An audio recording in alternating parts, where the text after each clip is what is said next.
Let's talk. Let's talk. Let's talk about the solution. Let's talk. Let's talk about the solution. Yeah. Let's talk, let's talk, let's talk about the solution. King Lear Productions proudly presents Let's Talk, a podcast for the people, where we only talk about the solution. Featuring Alstead Anderson, Andre Cavalcanti, Talita Dunn, and your host, Talia Wilson. Let's talk! Hello and welcome to Let's Talk. Let's talk! A podcast for the people. A podcast where our main focus is the solution. I am your host, Talia, and today's topic is about gun violence. Before we get off into our discussion, I would like to introduce my cast members. Andre Cavalcanti, Talita Dunn, and Alstead Anderson. So, Talita, what is your opinion about gun violence? Actually, can I say my opinion? Yeah, sure, go ahead. No, I'm going to be nice. Okay, I'm going to be good. My opinion on gun violence is I really don't have an opinion. I have a feeling about it. Okay. I feel deeply that it's very deeply rooted into a lot of our societal kind of norms, the violence that we see on TV, radio, music. It's all kind of subliminally sinking into the minds of our youth.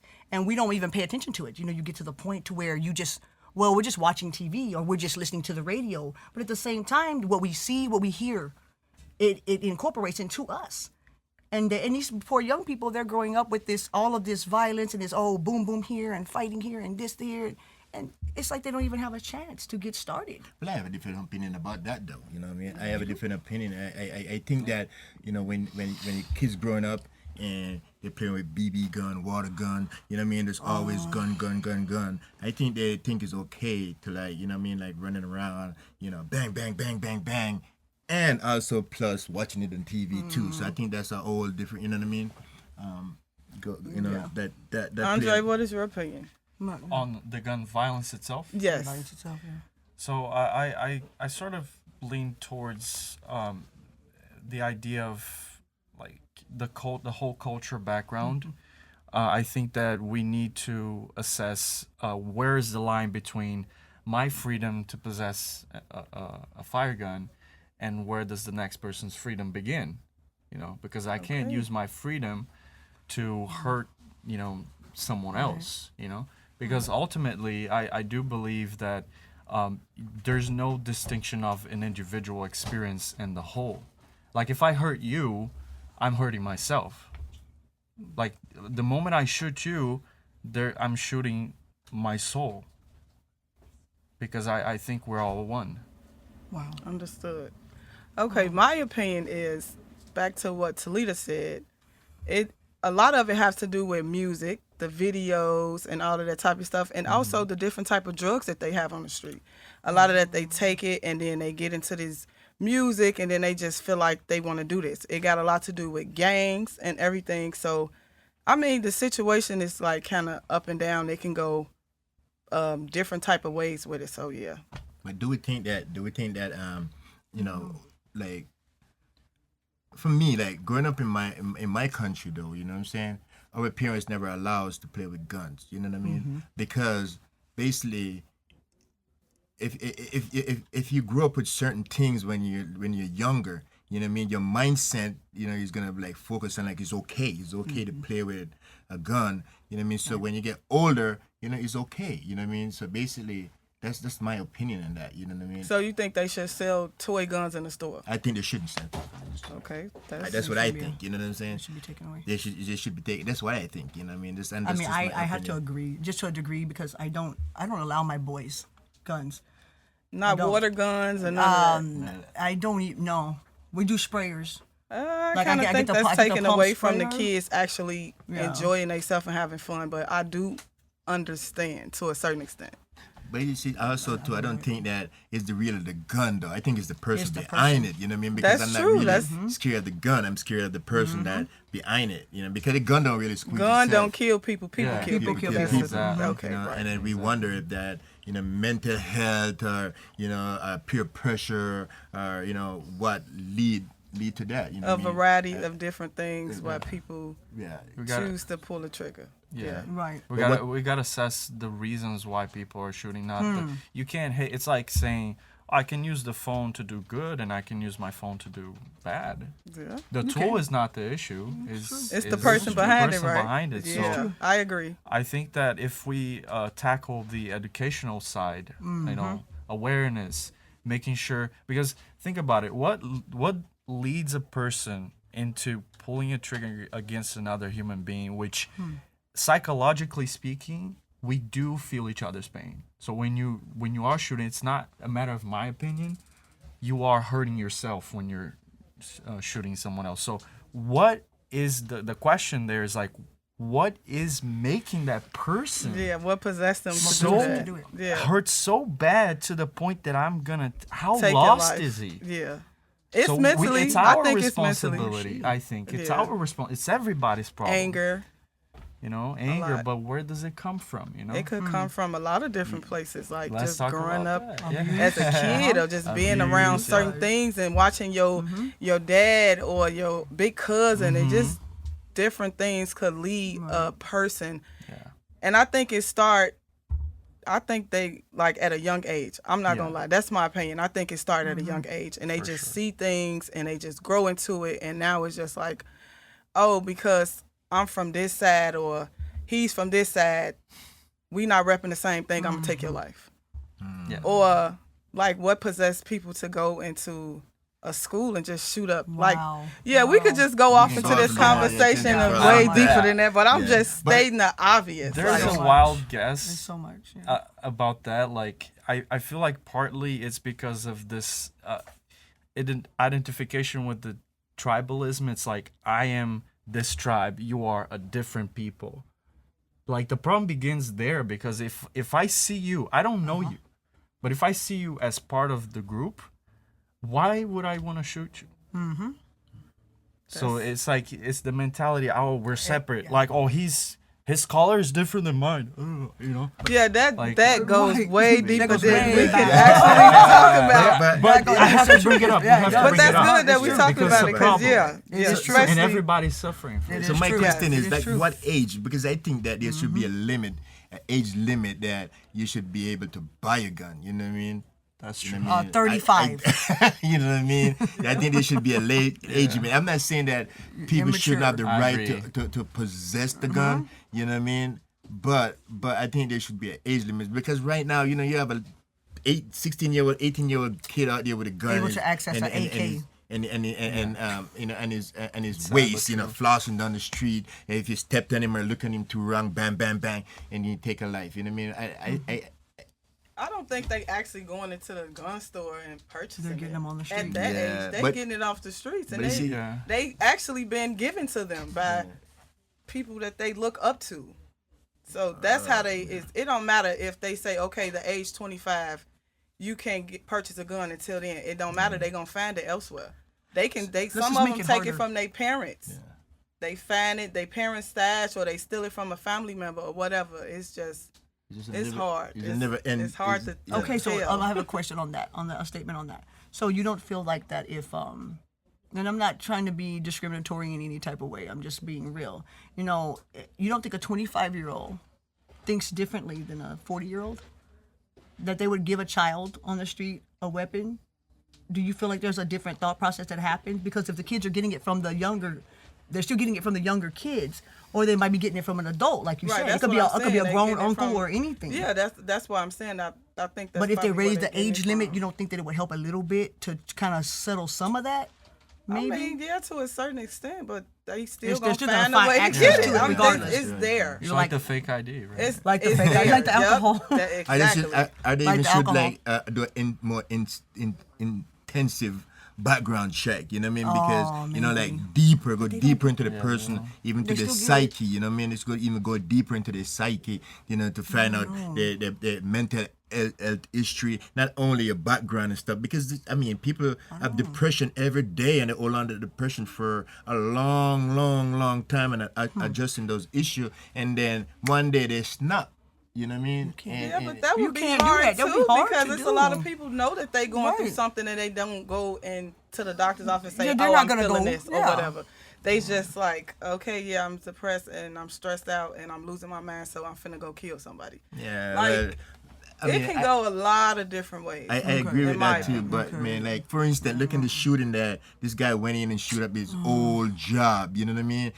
Just right there when he's fired, you just get fired. You know what I mean? And that just don't, because you're fired for a music dollar, mean that you need to go shoot up at people. So that's coming back way back. You know what I mean? From something had that something that, wrong. that that It's wrong from revenge for back. something. You know what I Yeah, mean? And you remember psychologically, he that's owned that something. gun too. You know what I Right. mean? But you know, we have an expert here, and we're gonna figure out, you know what I mean, like, you know, what is his opinion, and you know, it's good conversation that we're talking about this right now. You know what I mean? Cause, Very you know, good like, conversation. so you know, like, Okay, we have a special guest here, the Chief of Police of Dekalb County, Mr.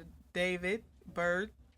Chief David. Chief David Bird. bro. Excuse me, I Yeah, and it's apologize. an honor that to have him here to take his time out, you know, of his busy schedule to come here and discuss this conversation with us. So, you know, with no further ado, let's bring him up. Welcome back, everyone, to Let's Talk. Let's talk. I'm sitting here with the Chief David Bird, City of DeKalb. Correct. All right, so back to our topic. We was talking about gun violence. So my question is, how do you feel about it? Well, that's I mean, it's a multifaceted question when you talk about gun violence. It starts, I think you heard some of the conversations you had earlier, and you're a lot of ways you're right. A lot of it starts is deep rooted.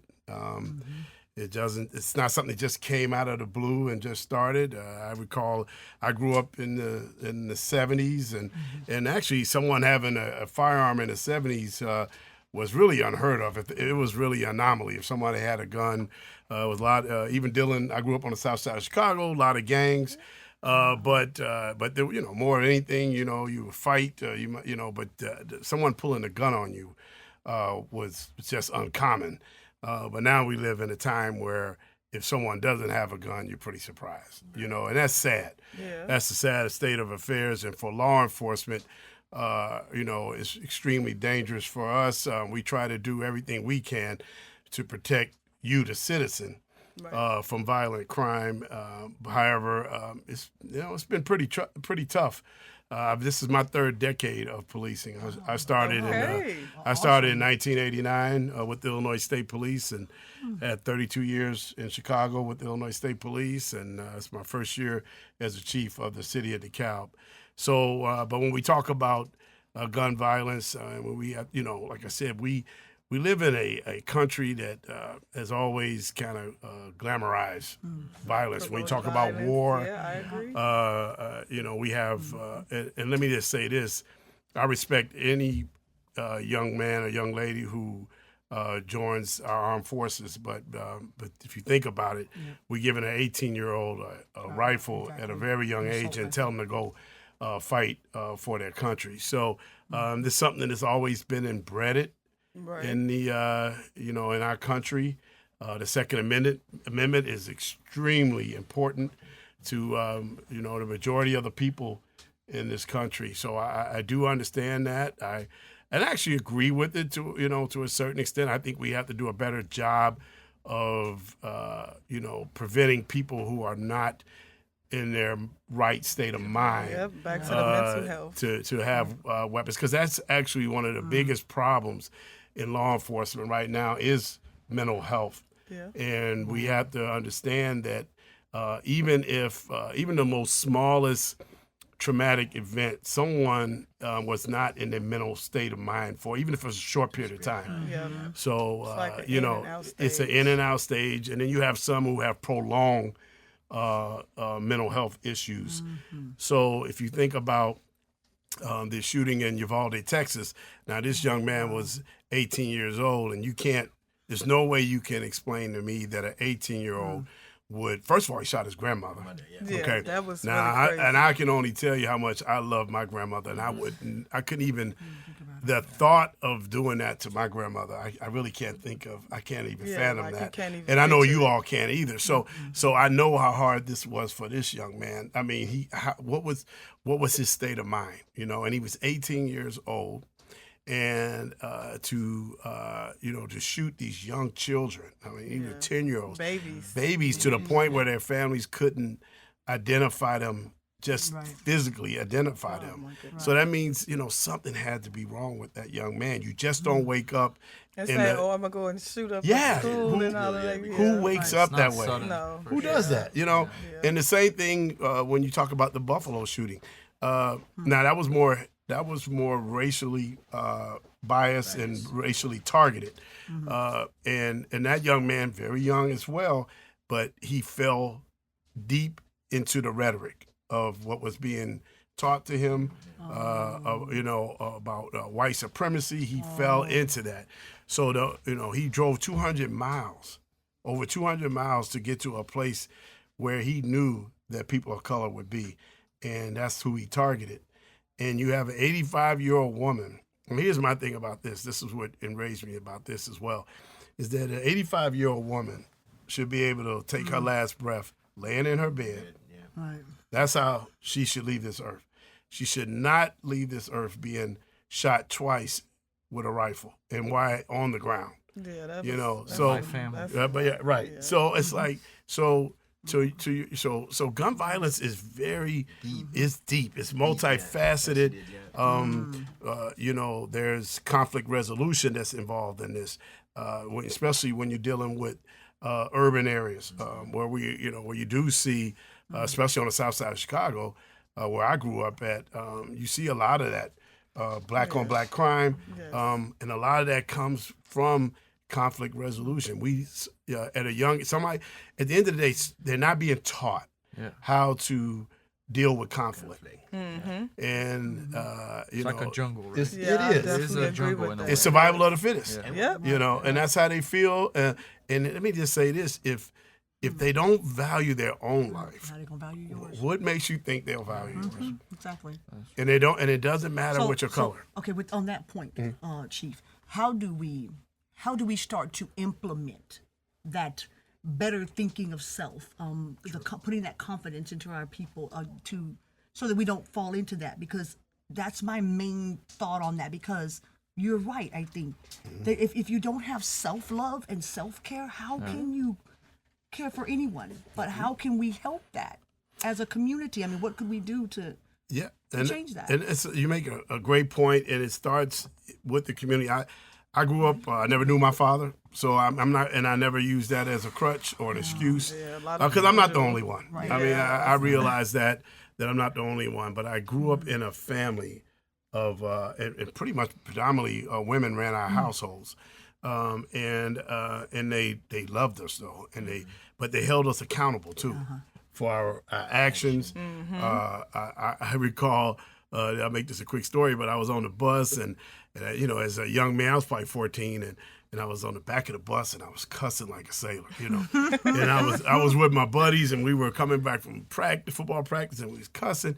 So I was like, oh, well, there's my stop. So, if you guys rode the Chicago CTA bus, so you can get off at the back or the front. That was like the cool spot Right. in the back. So I got off at the back, and then I did not. And when I got off, I realized that my grandmother's best friend was in the front. Ooh. Oh, she's calling us. look I who's know here. she Yeah. called the face. Say something. And let me tell you, Don't tell me you went home. I was in fear because You should have went home. Well, you know what? Well, I was so scared because she said, I'm so disappointed in you. I can't believe you were. She was like, wait till I tell your grandmother. So she started walking, and I was about, I don't know, maybe 10 steps behind her. So when her house was on the block before my grandmother's, so I'm like, man, please make the turn. Right, don't go stop into here. your house, right? And sure enough, she goes right past her house. I'm like, Lord, she's going straight to my grandmother. So by the time I got to the steps, she was already on her way back down. And she was like, your grandmother wants to talk to you. So I walk in, and I tell you, it's a picture of her. Her head is in her hands, And I was like, and she's like, she just looked at me. Like, the shame. Disappointment. It was shame though. Shame. It Wow. was shame, and she's like, you carry my name. Yeah. Wow. You carry my name, and then she walked past and said, your food will be ready in a little while. Wait till you sleep. But I was, Oh my I was like, God. just whoop me now. Just get it over with. Beat me, Oh my whoop me. God. I would take the whooping over the shame. It was like she was, Oh. and she said, "You carry my name." Oh wow. And then that day I learned though. I learned a big lesson because I learned that it isn't just about me. I have to do things the right way. And For everybody. right, because I'm protecting her name, and it meant the world to her, to be a bird. She's like, you carry my name. So going forward, I always knew I wanted to be a police officer. It was embedded in me, and I've been carrying that torch ever since because I love being out there. I want to help. I want to teach. I want to mentor. So to your point, how we get in front of it, we do have to start early. We have to get more involved in the community. What happened to the boy, like the girls and boys community clubs. We need more of those. We need those. Yeah. We need the YMCAs to be active. Right. We need kids, and not all about sports, because that's the kind of things we always fall for. Oh, you can play basketball. But And what some about the of them kids who not athletically? They not, and they just got different Like talents. intellectual activities too, Right. Yeah. Sure. like playing a piano or Right. art Violin. school. Yeah, we or, gotta like, we gotta gotta make give him options. We got to make options for them. Chess, all these different Poetry. things. Some of them like poetry. They like to dance. That's like you See, just. that's why, and I cut you. This is No, why it's okay. we designed this program, because we want to catch those kids from very young age Yeah. who are unfortunate Yeah. who can't go to a dance class or something, and that's why we made this program right here, because like whatever That's where it starts, we right? make, we're gonna give back to those kids. We're gonna seek out those kids and find it. But I have one question, right? Sure. I remember when I first meet you walking down the street. It was like 100 degrees walking down the street, you know what I mean? And I look and I saw your stars, and I'm like, wow, that's the chief of police, you know what I mean? And Let's see this stuff. I went up and I talked to you. It was just the most polite person, you didn't look at me anyhow. We have a good conversation. You know what I mean? I think that our community need to go back to that. Yeah. You know what I mean? The peace officer. As a Yes. peace officer, you know peace what I mean? officer. Right. Because we think that, I think that they're losing, the community, losing touch with the community, Yeah. and Yeah. I think that what you're doing is great, and I have very much respect for that. You know what I mean? Because you don't find a lot of chief walking in, Walking the I've beat. never seen a downtown chief like of you, police. having a conversation with, Yeah. a guy like me. You know what I mean? And that's very good. And the next question I want to ask you: how would it feel to be the first black police officer, the first black Yeah. chief Oh, wait a in minute. DeKalb? Yeah, 1856. So Yeah. incorporated 1856, first black chief ever in their history, and that just says something about, in my opinion, it says something about the city of DeKalb, that they understand that there needs to be change, and they evolve themselves as a city, because if you go back and look in history, now the city of DeKalb was a sundown city. Back in the day. So if you were a black person, you had to be out of the city by sundown. And there are a lot of cities like that. That's a lot of them. Yeah, not just in Illinois, in different states. Shoot, different states. Yeah, so but when you go back into the history and you evolve, they evolved though to the point where now in 2021 they have a black chief, and I felt, in my opinion, I always felt like I was a good soldier when I worked for all my bosses throughout my career, and not all of them. Some were black, but majority were Caucasian chiefs. And I was a good soldier. I did everything I was told to do, and now I feel like, now that I'm at the helm, I expect the same. Exactly. Be a good soldier for me. I'm leading here. And to your point, I've had, we talk about our conversation, I had some of the most amazing conversations in some of the most unexpected locations. like in Walmart or in a parking lot of Walgreens. I had it started out with one person, and then it ended up 2, and then it ended up 7, and 8 people were just. And it was like a little, like we were at. I'm like, who thought we would have service, man. Yeah, it was, but it was meaningful conversation. It was meaningful. It was to the point. They were asking real questions, and how are we going to get better? How are we going to reduce crime? But and things that we. That we don't always. It's a multifaceted answer. This didn't happen, overnight. Yeah. So I can tell you right now, the solution won't happen overnight. Right. But I will tell you this: we start young. Yeah. We start working on the children, education. The community has to be involved. We have to, and this is one of the biggest things that I've always said at the PD is that when I go on the roll call, I want a picture of humanity, and I mean that. I want every race to be accounted for, sexual orientation, every background. I want to walk into my roll call room and just see a microcosm of the world. Yeah. You know what I mean? And then I know then. And I don't mean by tolerate, because people say, we tolerate that. No, don't tolerate. You have to accept tolerate each other. Tolerate's not Tolerating is the wrong thing. Love is acceptance. And the city of Dekalb is a city of belonging. Belonging means I get to be a part of the decisions. Okay. So you know what I mean? If you imagine if you were, making let's say we're making macaroni. So I have the water, and that's all I have. But you have the macaroni, and you have the cheese. Yeah. See, I can't make it without you guys. Exactly. That's a good way to put it. That's you know what I mean? So even though I have the water, how do I go forward? And that's how we come together. That's how the races. That's how in the city of DeKalb, that's how I want it to be. If I have all the ingredients, I can invite you to have dinner with me. Yeah. But you had no part of the preparation. Yeah, right. So you have no part of this. So if people feel like they have no part, then we're not gaining anything. We're not going anywhere, I'm telling you, because they can take that away anytime they want. But see, if you have the ingredient, you can't take away the ingredient. If you run away with the macaroni, we're not going to have macaroni and cheese. Yeah. But if you run away with the cheese, sis, we're not going to have it. Yeah. So at the end of the day, there's a lot of work to be done. In law enforcement, we have our job to do. We've caused ourselves a lot of hurt. We lost a lot of faith in a lot of people that we're rebuilding on a daily basis. As law enforcement, I try to do that in the city of DeKalb. I try to have my officers be a part of the community, so the community will be a part of us.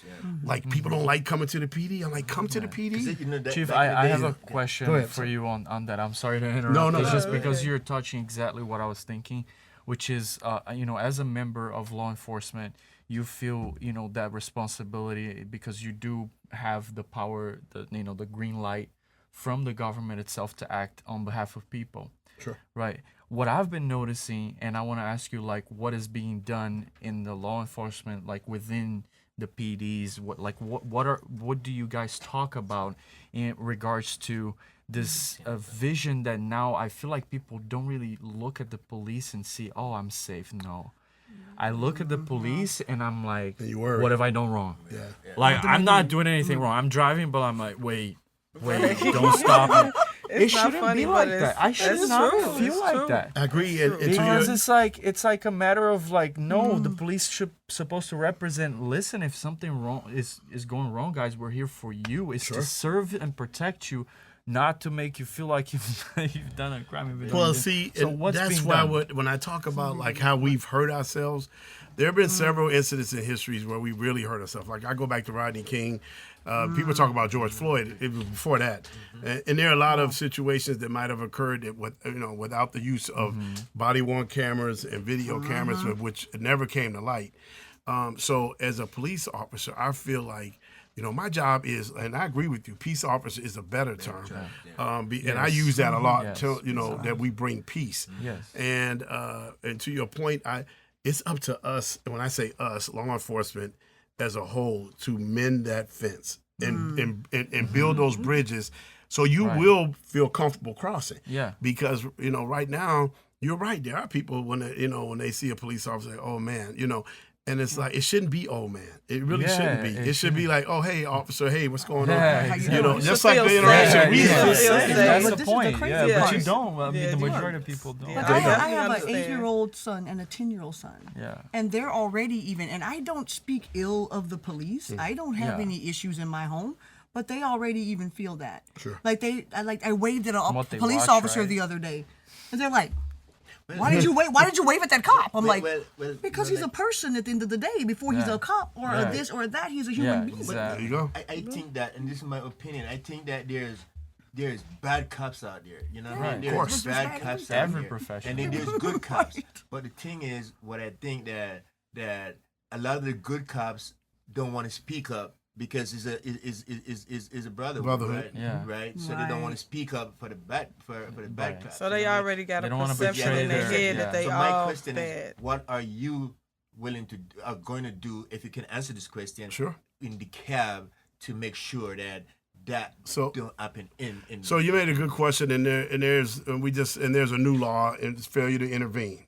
So failure to intervene means that as a police officer, I see, let's say, my fellow partner, and he's doing something that I know is illegal. So now, it used to be a time when, if I didn't intervene, there was no consequences. But now there is. So I could be held accountable for his actions now.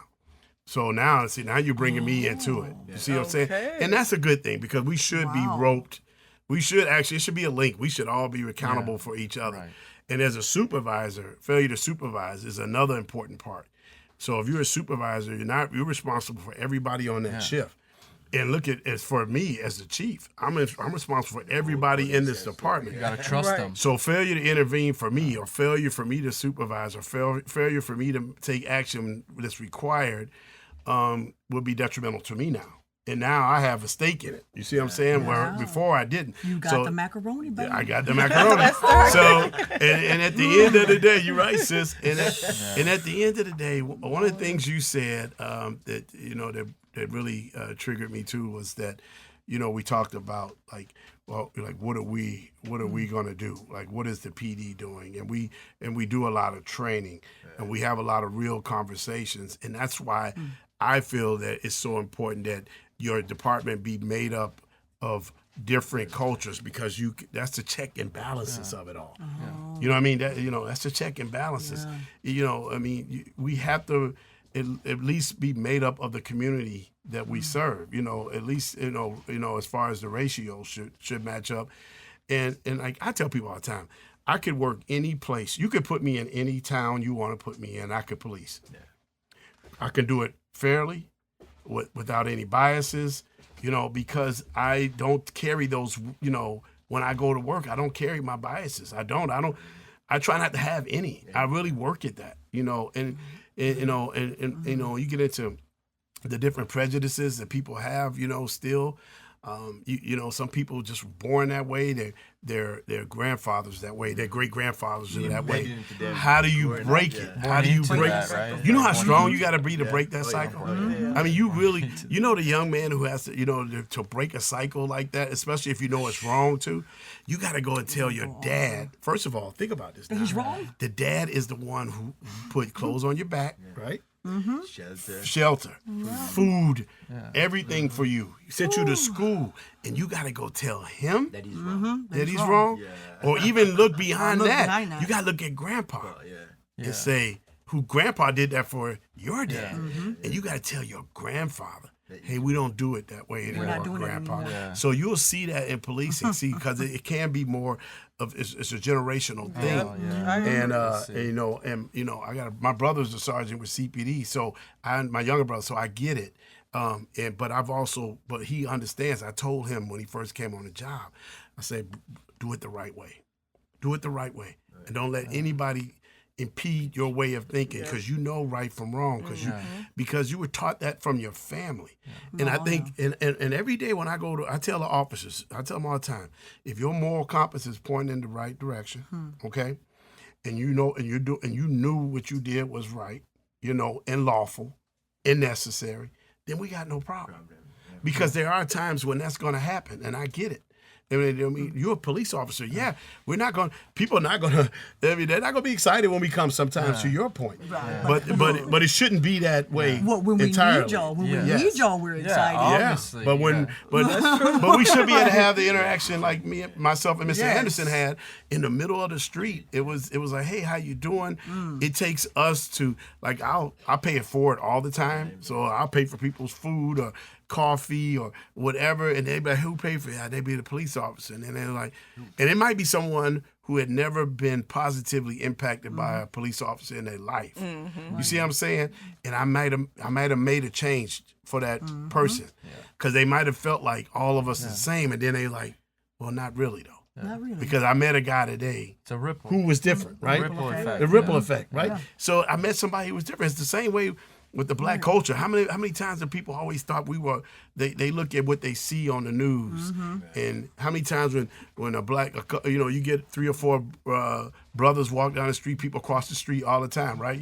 So it's like wow, you're gonna cross the street, and stuff, because you feel like I'm gonna do you harm or whatever. It just based on who I am and my color of my skin and all these different things. So we're exactly.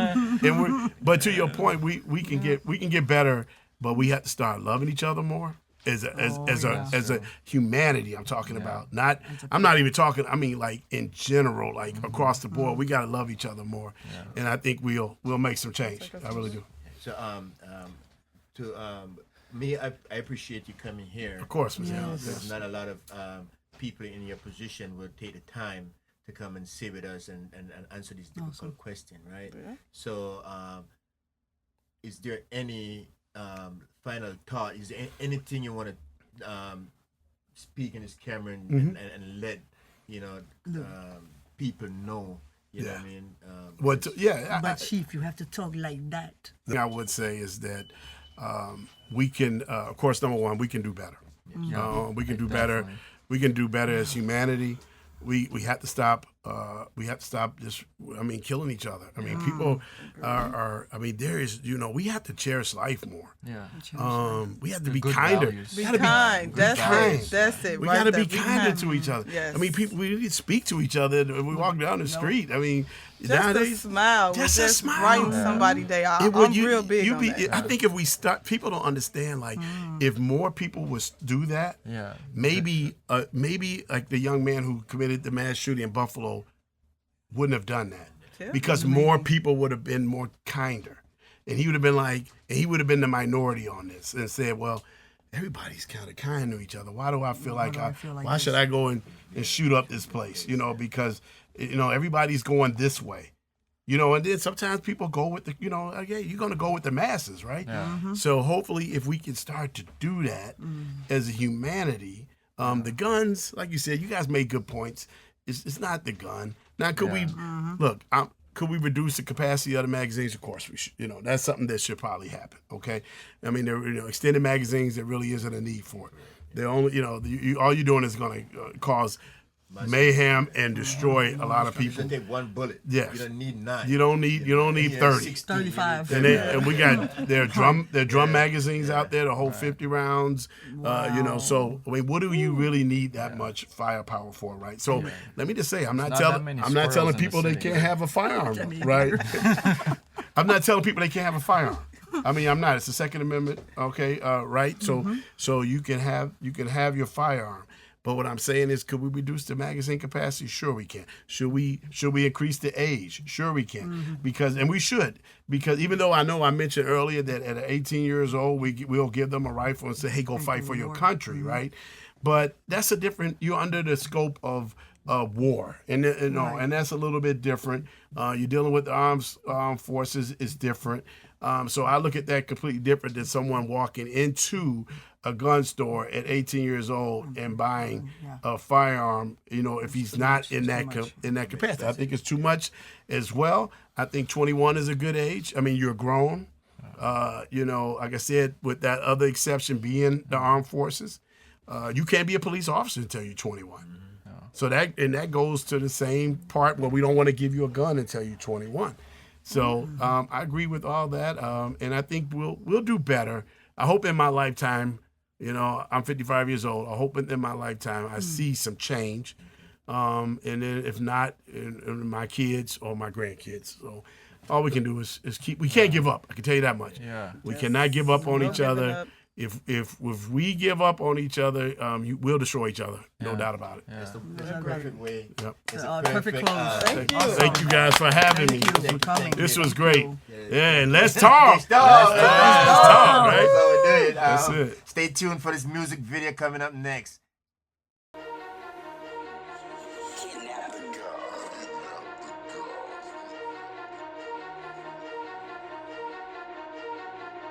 All that I know is go all in. I go to work, I don't call in. I'm from the go, ain't no pause in. I'm trying to ball like I'm spalled in. All that I know is go all in. I go to work, I don't call in. I've been just stacking it all tens. Brother, I'm cashing it all in. All that I know is go all in.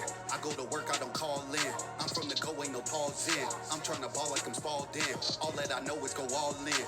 I go to work, I don't call in. I've been just stacking it all tens. Brother, I'm cashing it all in. I get to the dough, 100% all I know. Had to get it off the flow. I'm from the go, more specifically the pole. Had to get it out the cold. Ain't have a coat. Plus my father was a ghost, and my mom was on dope. This shit is a joke. Supposed to be up in the hole. How the hell I have hope? Boy, I'm a goat. On won't respect. Cut the check on, met your neck like a pole. Low. Still rising with these cameras on me. They ain't realizing I'm a gold pro. Still pimping. Got these chicks limping. Got them looking like they got 4 toes. Disrespect a brother in my sad slug. Hit your chest like a low go. You ain't noticed what I been on. Shorty got me on the ringtone. Sorry you up in the friend zone. I'm touching down up in the end zone.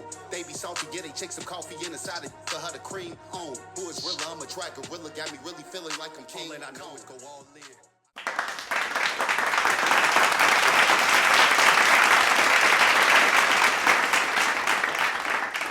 All right, guys. Good evening. We're here with Big Country, produced by 2C Comedy. How everybody doing? Big Country's the name. Telling jokes is my game. You ask anybody, they'll tell you the same. So, how everybody doing tonight? Good. That's what I'm talking about. So listen, I'm not even gonna lie. I've never been kidnapped, but I know how a back of a van feel. I can tell you that. Boy, this BNT or BPT, you know, my big person towel, you need it. You need it for everyday extracurricular activity. As far as going to the bathroom, I'm talking about sex. We all know that. We don't want that awkward moment where that bead of sweat drop in their eye. We don't like that. And the only reason why her eyes rolling back is it's burned, it's salty. It happens, you know, but you need a towel. Like, I sweat everything. I got to the point now, I sweat in the shower. So am I really clean? Like, you know, I never understood that. It's like I be hot, and it's like I'm washing. I see the suds on me, but am I really clean?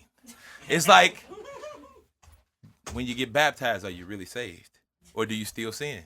Like, everybody got quiet, like, dang, he exposed me. I didn't want everybody to know that I have sex still. But yeah, we know what sex brings kids. And I have 2. My kids are spitting images of me. They're my doppelgangers. They're the reason why I'm broke, other than outside of bills.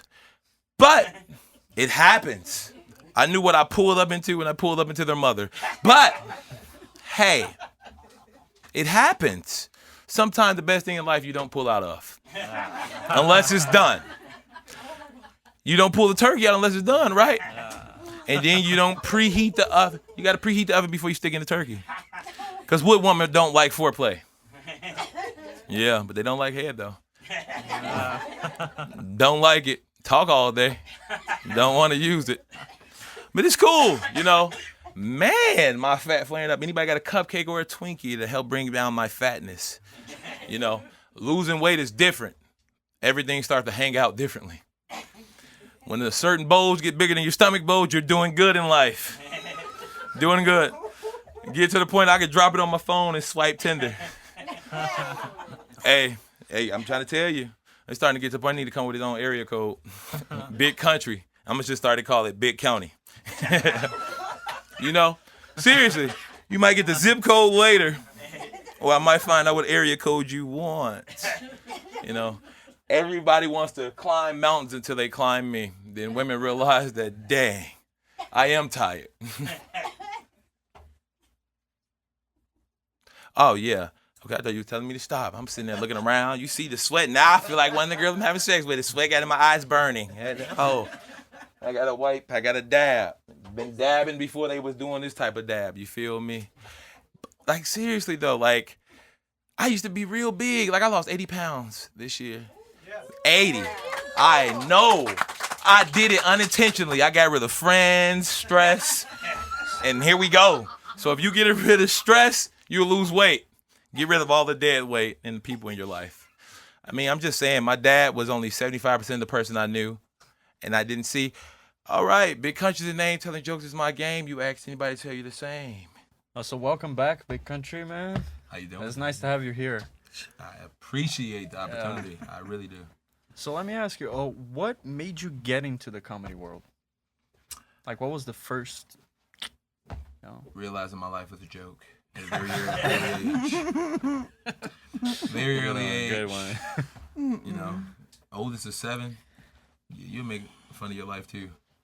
Guaranteed. 7 boys. Should have grew up hunting at some point. So yeah, like there's a lot of factors that actually made me want to like pursue comedy. Recently, last year, I got my heart broken from my kid's mom after 7 years. Aww. So I was like, if I can let something as simple as that affect me, I would not be ready to make it big time doing comedy. So I took that focus. I went to counseling.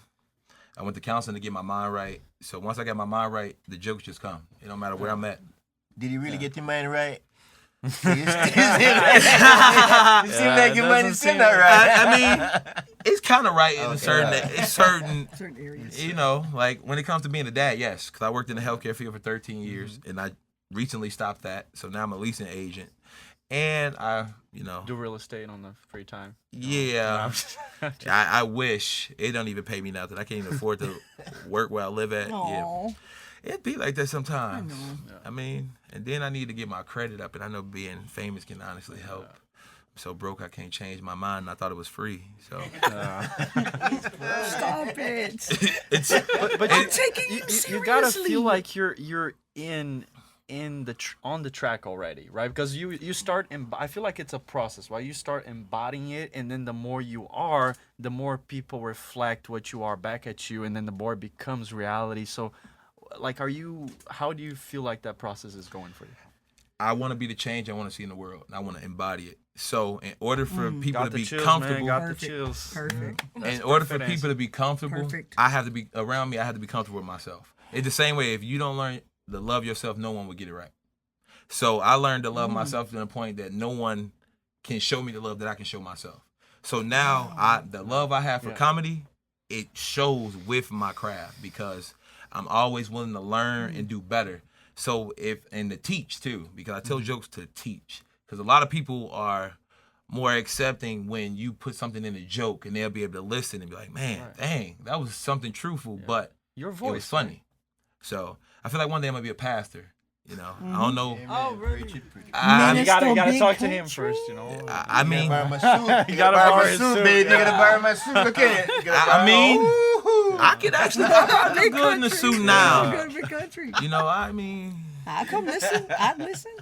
I appreciate it because my mom said I didn't listen, and now people listen to me. I think that's crazy. Like having 2 kids, my kids listen. Like they see me perform. Everyone's like, "Oh, your kid's there." I said, "This is their dad's job. Like their dad's working." Here? I was like, "They know their dad curse. I don't I don't whoop my kids. I don't. I don't believe. I don't. Yeah, I mean, I don't. Outdated conception, right? I can't because I did not like being beat. I did not like it either. I didn't. I'm pretty sure the slaves didn't like it either. I'm sure they did. But no, because if you think, but you got to think about it. It's like inherited, like because you whoop your kids to make them respect you, and the same thing, like back in the day, master whoop you, you listen to master, and then we subconsciously pick that up and we instill it in our kids. And then like now, my kid, we have an open door policy like a job. Come talk to me about anything. Like everyone, your kids tell too much. I want them to tell me because they'll be willing to tell me anything. Because I don't want them to be like, oh, I was afraid to tell my mom certain stuff. I ain't know having sex with a 26-year-old at 13 was rape. Oh my God. Hey, You know the water park is wet when you go there. Right. That was just the best kind of water park for me at that time. Just made me move a I'll little. beat you.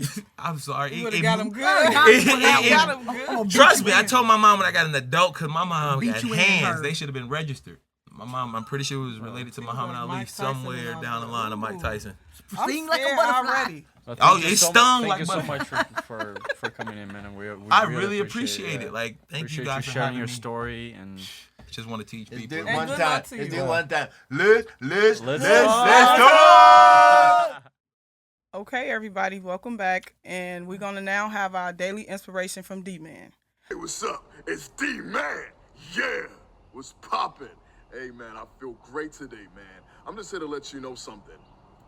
Taking time for you is needed to understand you. I was lost before. I didn't know who I was. I'm still discovering myself. But when I chose to dare, when I chose to live a purpose-driven life, all those things started to help me. Sometimes, if you don't know you're lost, how can you be found? Find you.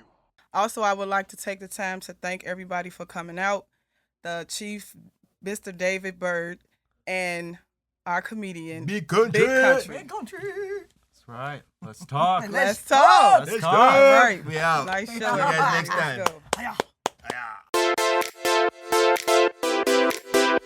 Let's talk. Let's talk. Let's talk about the solution.